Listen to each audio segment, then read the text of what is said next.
question of Islam, politics, modernity, terrorism, have really beguiled all of us. But to witness what happened in Bombay at the Taj Hotel I'm staying at is to understand that there are also trends and movements in Islam that are deeply hostile to the other.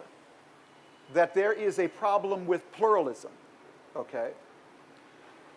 Gender pluralism and religious pluralism, both within Islam, between Sunni and Shia, we see that playing out, and between Islam and other faiths, Hinduism, Judaism, Christianity. So obviously there's a struggle going on. And I've always thought that the war of ideas within Islam, not the war with Islam, was the most important war to be encouraging and fighting. So I would simply tell you my approach. And my approach is not the approach that says, all these people doing things like the Taj Hotel, they're not real Muslims. They're just pretending to be Muslims. They have nothing to do with Islam. That's just not true. There's a direct line between them and stuff that was being taught in Saudi Arabia in very mainstream mosques and madrasas. And we fool ourselves if we turn away from that.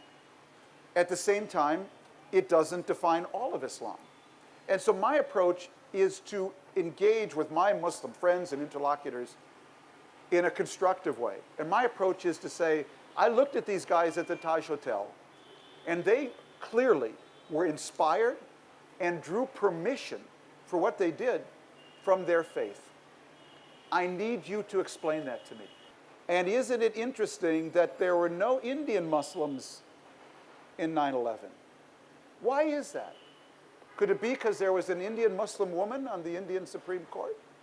Could it be at the time the richest man in India was an Indian Muslim, Azim Premji? Could it be, because here Muslims can have the freedom to have that discussion? So I'm a big believer that context is everything. That the context within a religion, that where religion lives is nested with, and the way it relates to other religions, it's huge. And when you have a religion that's nested in a context of deep authoritarianism, brutal repressiveness, is it any wonder you get these real perversions? And when you have a religion that's nested in a much more open and synchronistic context, not that there aren't issues here, I'm not naive about that, but you get a very different Islam.